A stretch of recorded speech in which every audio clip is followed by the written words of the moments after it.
오늘 아침 민주당 최고위원회의 이 정청래 대표 면전에서 조국혁신당과의 전격적인 합당 제안과 관련해서 이현주 최고위원이 그야말로 직격탄을 날리면서 오늘 민주당 최고위원회의 분위기 상당히 살벌했다고 합니다. 한번 들어보시죠. 저는 당대표로서 합당 제안을 한 것이지 합당을 결정하거나 합당을 선언한 것이 아닙니다. 저는 당원들이 가라면 가고 멈추라면 멈추겠습니다. 당내 의원들, 당원들은 물론이고 최고위조차 패싱한 대표의 독단적 결정에 따른 조기 합당은 민주당의 주류교체 시도이자 이재명의 민주당을 정청래 조국의 민주당으로 전환하려는 시도라고 보입니다. 합당 논의를 중단하고 국정 뒷받침에 당력을 집중해야 합니다. 국민들 눈에 민주당이 내부 문제로 민생을 뒷전으로 미루는 모습으로 비춰져서는 절대 안 됩니다. 결단코 대표 개인이나 소수의 밀실론이 밀실 합의로 시작해서는 안 됩니다. 역대 선거 직전 합당 사례를 봐도 결과는 의도했던 대로 된 적이 없습니다. 최고위원회에는 논의도 없이 그야말로 일방적 통보 전달만 있었습니다. 심한 자괴감 지금도 여전히 느끼고 있습니다. 공개적인 면전에서 면박을 주고 비난하고 이렇게 하는 것이 민주당의 가치입니까? 이재명 당대표 면전에서 이재명 대표에게 독설을 쏟아냈던 그 많은 사람들, 그 사람들이 지금 어디에 있는지 기억하십시오. 당대표는 개인이 아닙니다. 우리 당의 대표입니다. 예. 저 당대표는 개인이 아닙니다. 우리 당의 대표입니다라고 하는 얘기가 이번에 국민의힘에서 당원 의지의 총합. 대표에 비난했던 김종혁 전 최고위원 징계하면서 나왔던 얘기랑 좀 비슷하다는 생각이 드는데, 자, 이 청취자 여러분 제가 설명을 드리겠습니다. 처음에 정청래 대표가 이야기를 한 거예요. 합당을 제안한 거지 아직까지 결정된 게 아니다. 그랬더니 이현주 최고위원, 황명선 최고위원, 강덕구 최고위원, 이른바 친명, 뭐 비정청래 이렇게 언론은 분류하는 세 명의 최고위원이 잇따라 자 합당 논의 지방선거 전에 하지 말자. 여기서 스톱하자. 무슨 의도가 있는 거냐? 정청래 대표를 몰아붙였어요. 그랬더니 정청래 대표와 가까운 문정복 최고위원이 이재명 대통령의 대표 시절 이재명 대표를 몰아붙였던 그 많은 사람들 지금 다 어디로 갔느냐. 당원들이 다 심판했다. 이런 얘기를 한 겁니다.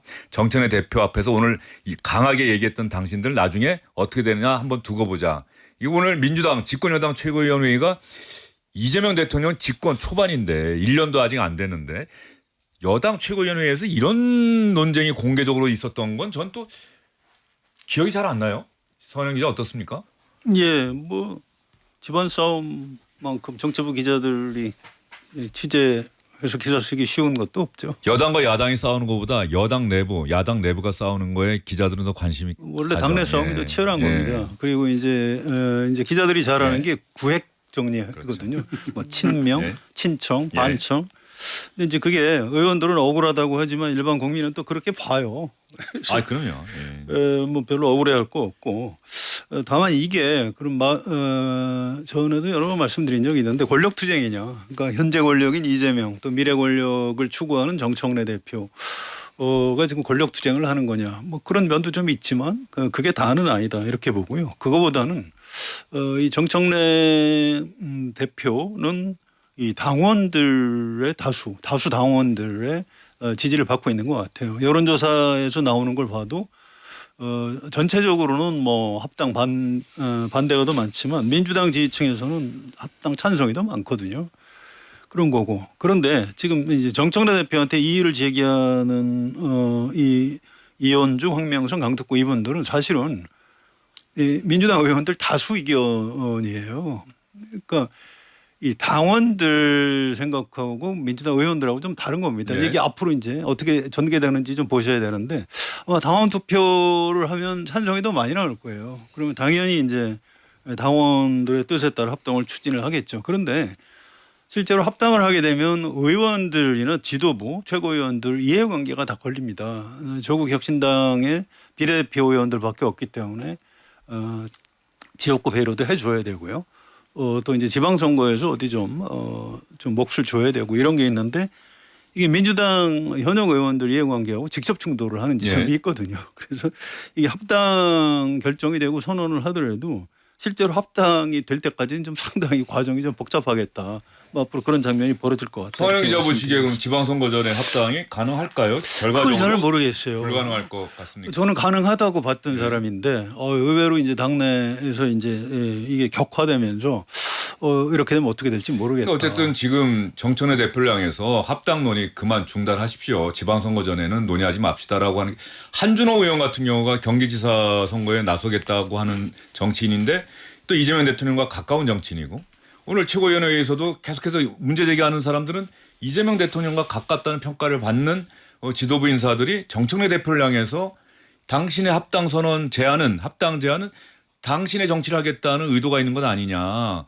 이재명 대통령의 민주당이 아니라 정청래 조국의 민주당을 만들려는 것 아니냐.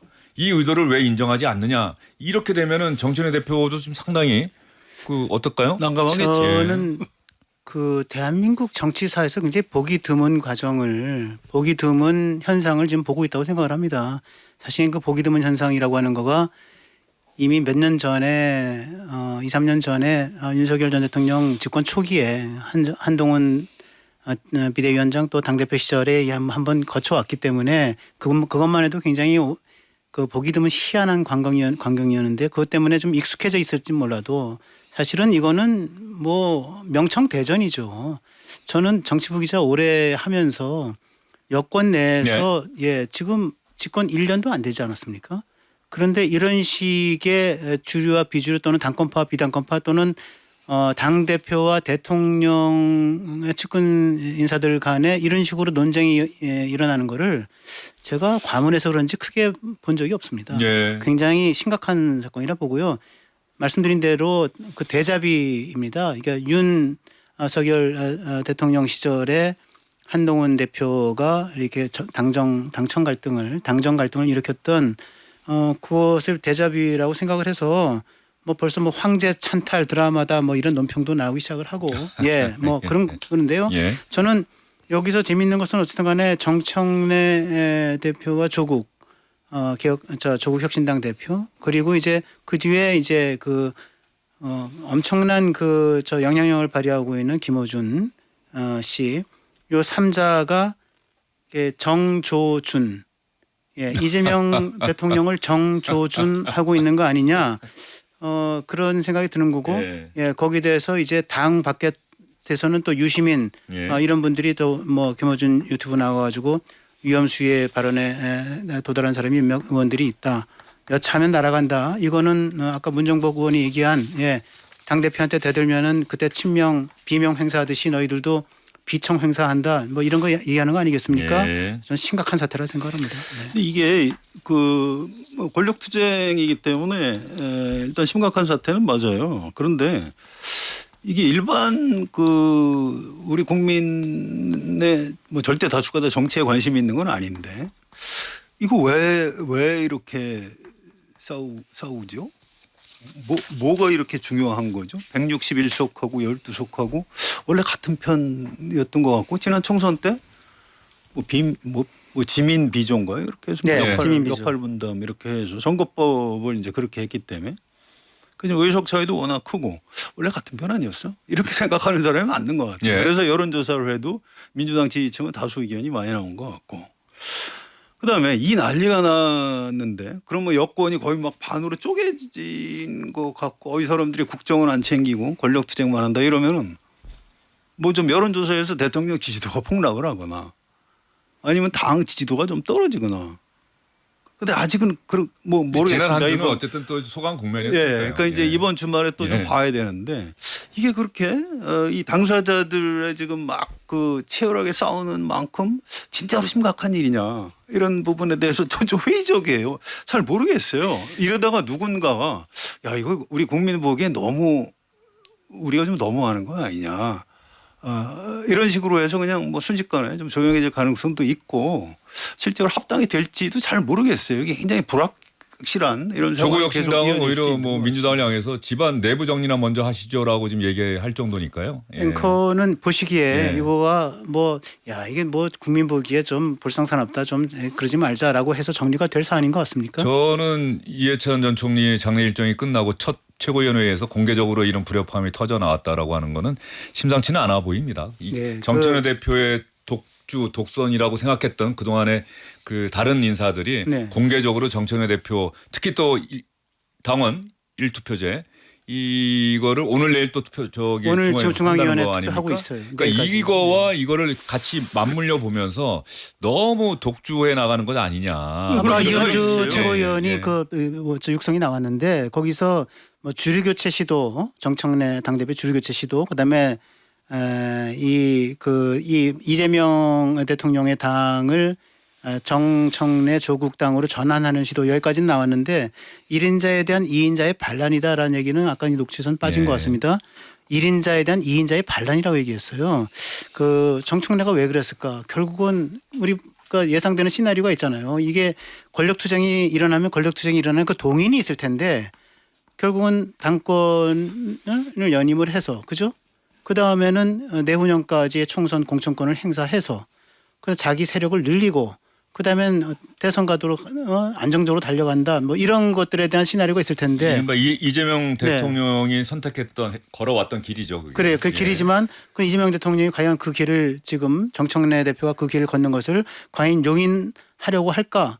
그렇지 않다는 징후들이 보이기 때문에 이 권력투쟁이 일어나는 거 아니겠습니까? 그런데 이재명 대통령이 걸어왔던 길이긴 하지만 이재명 대통령은 당시에 야당이었거든요. 위에 대통령이 없었어요. 대표가 사실상 1인자였는데 지금 정청래 대표는 그때와 상황이 다른데 그렇습니다. 그런 길을 걸어가려고 하는 것 아니냐라고 이재명 대통령을 지지하는 당원들이 또 의심 어린 눈길로 보는 것 그렇게 아니냐. 의심을 하죠. 예. 근데 이제 두 가지만 간단히 지적을 예. 해볼게요.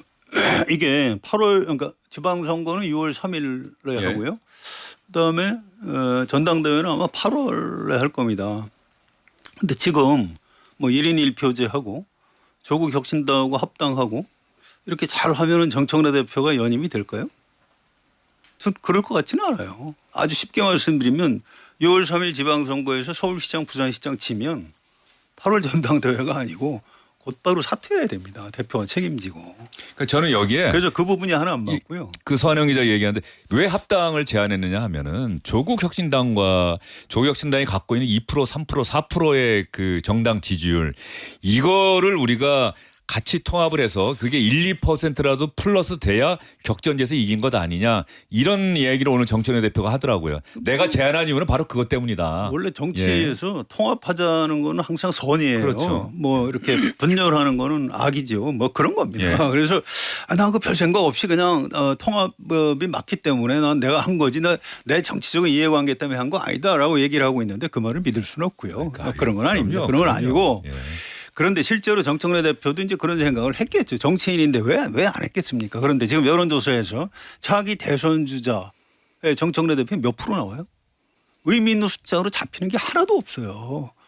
그래서 그걸 8월 전당대회 연임 여부도 본인이 지금 뭐 1인 1표제하고 이렇게 한다고 되는 것도 아니고 그 실제로 그 차기 대통령 선거에 나갈 수 있을지도 지금 이 벌어지는 장면하고 별 관련이 없는 겁니다. 물론 정치인이기 때문에 지금 잘 투자해서 자기의 정치적 앞길을 닦고 싶겠죠. 그런데 이건 이제 권력 투쟁 요소가 꽤 많이 들어있기 때문에 굉장히 우리가 좀 흥미롭게 지켜볼 지점은 네. 있지만 이게 예를 들어서 이렇게 싸우다가 민주당이 쪼개질까요?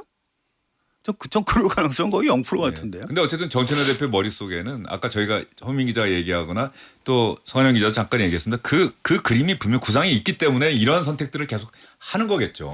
그렇지 않고서야 예, 그렇죠. 뭐 순전히 민주당의 승리, 민주당의 어떤 그 승리만을 위해서 순수한 마음으로 한다. 정치인에게 순수하다는 거를 인정하지 없죠 그런 건. 그건 아니잖아요. 그러니까 정청래 대표가 이번에 지방선거에서 서울시장, 부산시장 선거를 이길 수 있을까? 뭐 질 수도 있다. 그런데 지금 가정을 하셨잖아요. 예.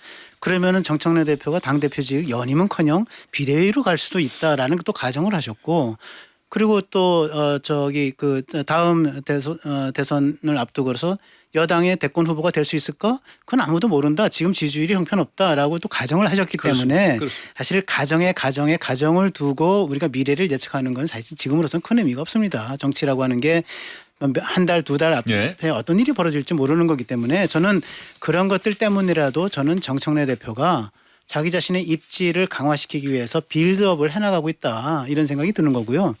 그다음에 지금은 당장 퍼센트가 안 나온다 하더라도 그리고 또 의원들은 뭐 이게 명심을 좀 갖는 의원들이 좀 만나 하더라도 당심을 또 정청래 대표가 갖고 있고 사실은 제가 볼 때는 오늘 내일 중앙위원회 1인 1표 투표하는 거가 굉장히 중요한데요. 네. 지난번에는 사실 뭐 시간에 쫓겨서 뭐 자기가 이루는 바를 좀 뜻한 바를 이루지 못했다고 생각을 했기 때문에 이틀로 연장한 거 아니겠습니까? 내일까지. 근데 내일 종료된 시점에 어떤 결과 나올지 그 결과가 저는 정청래 당대표의 재신임과 연결되는 그러한 1인 1표 투표라 생각을 합니다. 그렇기 때문에 지금 만전을 기하고 있는 거고요. 합당을 그럼에도 불구하고 정청래 대표는 왜 추진하는가. 합당의 방정식이라고 하는 게 있습니다. 공식이라고 하는 게 예. 있습니다. 예컨대 DJP를 보시면 JP는 7% 8%밖에 안 나오는 정당이었지만 그거를 합당을 함으로써 합당이 아니라 선거연대를 함으로써 선거 최대 승리 연합을 코올리션 그러니까 이 위닝 코올리션이라고 이제 얘기를 하는데 승리 연합 그것도 최대 승리 연합을 일구고자 하는 거거든요. JP는 합당하지 않고도 사실 합당한 것 이상의 효과를 평가를 얻었죠. 예. 특히 DJ는 거의 유일한 케이스 아닌가 싶어요. 예, DJ는 그리고 거기서 1점 몇 퍼센트 포인트 정도로 이해창 씨를 눌렀는데 JP의 3%의 표가 없었으면 7%, 6%, 7%의 표가 없었으면 그거는 이기지 못했을 겁니다. 선거 최대 승리 연합을 일구고자 하는 것이 합당의 방정식인 거고 두 번째로는 거기에다는 지분을 나누는 거거든요. 이런 것들을 하기 위해서 이제 합당을 추진하고 있는 거는 저는 분명한 것 같고 저는 어떤 일이 있어도 정청래 대표가 합당을 추진을 계속 해나갈 거라고 봅니다. 그러나 한편으로 또 기란 관계가 있기 때문에 저는 소위 친명 이재명 대통령과 뜻을 같이 하고 있는 측근 의원들이나 이 최고위원들이나 이쪽은 어떤 일이 있어도 합당을 저지하려고 하는 그런 움직임을 가할 것이기 때문에 저는 이 그 결과가 어떻게 나올지는 아직 예단할 수 없다. 뭐 대부분 예. 그 분석에 대부분 동의하고요. 근데 이게 제가 약간 당이론 차원에서 말씀을 드리겠는데 이거 민주당이 지금 왜들 이렇게 이 문제를 갖고 대판 싸우는지 전 이거 옳지 않다고 생각해요. 예. 이건 그 양쪽 다 욕먹어 마땅하고요. 합당하든 말든 별 관심 없어요. 하려면 하시고 싫으면 안 하면 되는 거예요. 다만 이런 부분은 있어요. 지금 민주당이 지금 지도가 높고 이재명 대통령이 뭐 난 실용주의다. 심지어 중도 보수다. 이렇게까지 했고 그런 민주당보다 좀 더 진보적인 조국혁신당 그전에 정의당이 있던 자리인데 그걸 대체한 거죠. 조국혁신당이. 예. 뭐 이런 지형으로 그냥 가는 것도 그냥 연대만 통합하지 합당하지 않고 이 가는 것도 사실은 그동안의 선거의 역사로 보면 민주당이 그렇게 나쁜 게 아닙니다. 이제 합당 반대로 한 자들이 이 지점을 지금 좀 얘기를 하고 있어요. 그런데 합당 자체가 워낙 정치에서 선이기 때문에 대놓고 합당 반대를 못하고 지방선거 이후에 하자라고 사실상 반대만 하고 있는 건데 아무튼 중요한 건 이 좀 너무 심하게 싸워요. 당내에서. 예, 이게 뭐 예. 그렇게 중요하다고 이걸 또, 갖고 그렇게 막 예. 침을 튀기는지 잘 오늘 모르겠어요. 아침 최고위원회의 광경은 집권 1년도 안 된 여당의 최고위원 회의 장면이라고 믿기가 어려울 정도로 대표와 최고위원들이 면전에서 서로를 향해서 직격탄을 날렸다. 그런 측면에서 대단히 이례적이고 이 싸움이 어떻게 전국적으로 어떻게 어떤 모습으로 해결되는 양상을 보이게 될지 이 부분은 저희가 관심을 갖고 그 지켜보도록 문정국 하겠습니다. 최고위원이 예. 그 전에 이제 비명 행사 얘기하면서 앞으로 당신들 이거 죽이겠다는 얘기 아니에요. 이건 굉장히 부적절한 겁니다. 그렇습니다. 이게 정청래 대표하고 가까운 진짜 몇 안 되는 최고위원 의원 네. 중에 한 사람인데 이렇게까지 하시면 정치 안 되는 겁니다. 섬뜩하더라고요, 진짜. 예. 예. 참, 예. 집안 싸움 보면 다 양상이 비슷한 것 같습니다. 자, 그런데 이 얘기는 하나 하고 가야죠. 민주당이 이렇게 싸우기만 하는 게 아니라 사실은 이제 광역단체장 선거가 보면 여러 군데가 있고 이미 우열이 이미 사실상 결정된 데도 있고 그런데 접전이 펼쳐질 것이다. 어떻게 될지 잘 모르겠다. 민주당으로서는 여전히 쉬운 지역이 아니라고 하는 것 중에 하나가 강원도인데 우상호 정무석이 강원지사를 나가겠다고 그만뒀잖아요. 근데 여기에 강원일보나 뭐 도민일보, 강원 민방위 여론조사를 하면은 늘 우상호 전 수석도 김진태 현 강원지사와 비교하면 잘 나오긴 하는데 이광재 전 강원지사가 상당히 숫자가 더 많이 나왔거든요.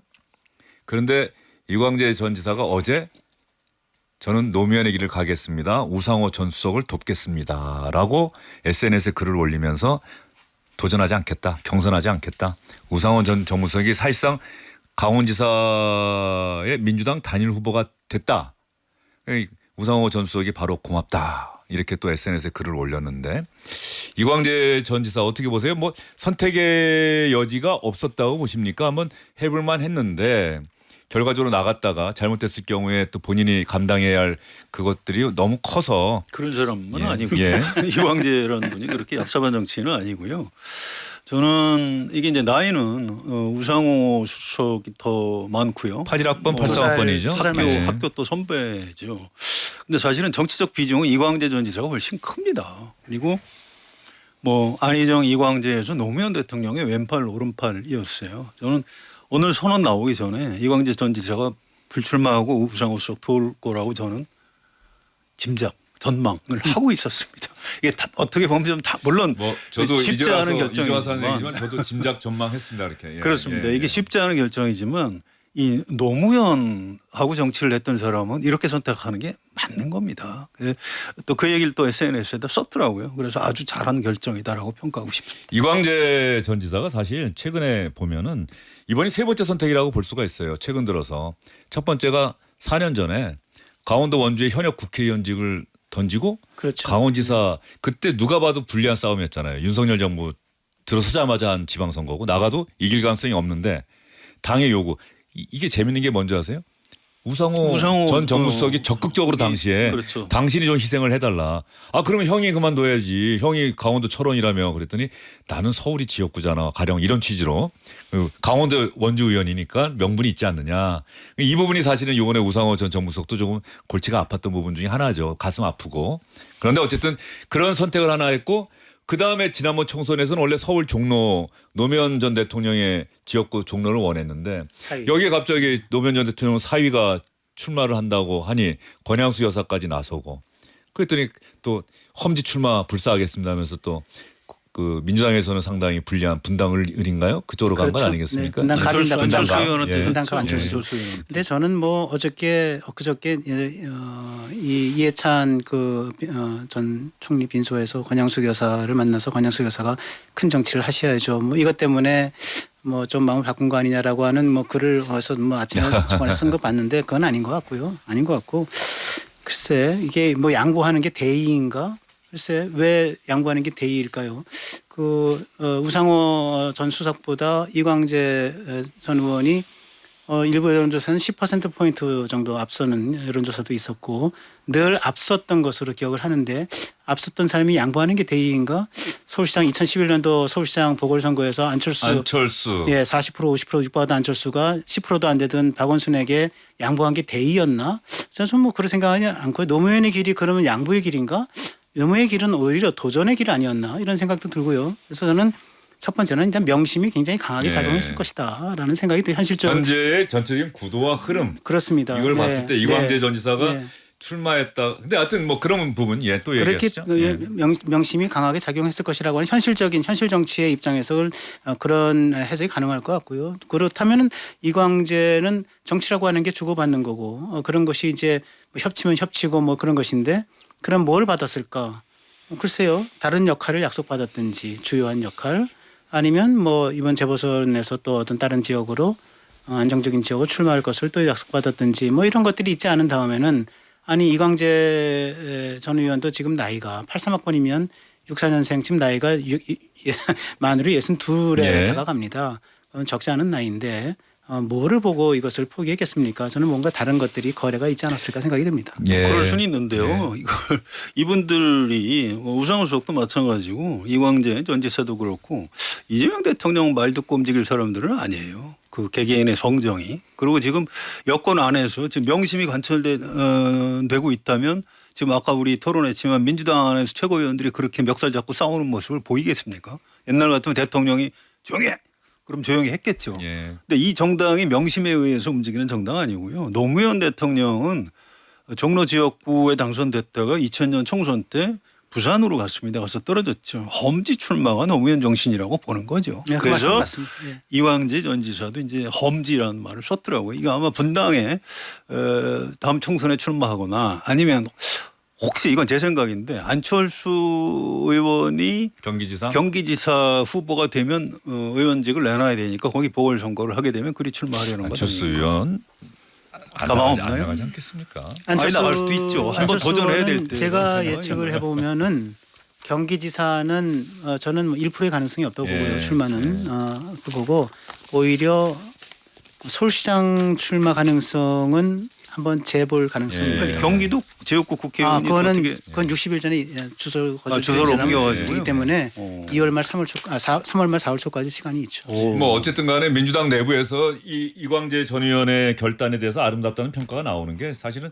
민주당 내부 상황도 그렇고 뭐 정치인이 여론조사가 잘 나오는데 그만둔다라고 하는 건 그럴 수 원래는 있죠. 웬만하면은 그렇습니다. 그러면 흔들리잖아요. 내가 나가면 되는데 경선에서도 우상호 전 수석이 내 선배긴 하지만 그런데 그럼에도 불구하고 좀 앞서가던 사람은 그만둔다. 민주당 내부에서는 박수를 보내고 국민의힘 내부 상황을 보거나 또 다른 데 상황을 보면 그래도 이광재 정도의 결단하는 정치인의 모습은 아직까지 나타나지 않고 있는 것 아니냐 뭐 이런 얘기.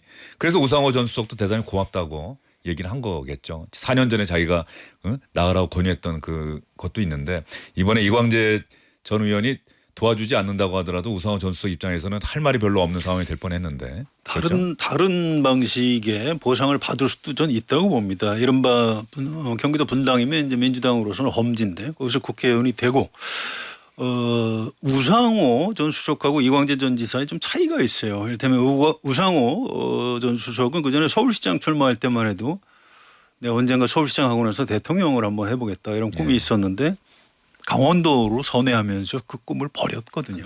그렇습니다. 그런데 이광재 전 지사는 아직도 대선 주자 꿈이 있는 걸로 알고 있습니다. 노면의 길을 가겠다는 그 얘기. 그게 그 있죠. 얘기입니다. 예. 그래서 이게 미리 뭐 짜고 한 건 아니겠지만 나중에 이광재 전 지사한테도 뭐 약간의 보상이 그런 식으로 있을 수도 있겠다 이런 생각을 예. 해봅니다. 어쨌든 두 사람 사이에 좀 껄끄러운 기류가 최근 몇 주 동안 있었던 건 분명한 사실입니다. 그런데 이광재 전 의원이 정리를 한 거죠.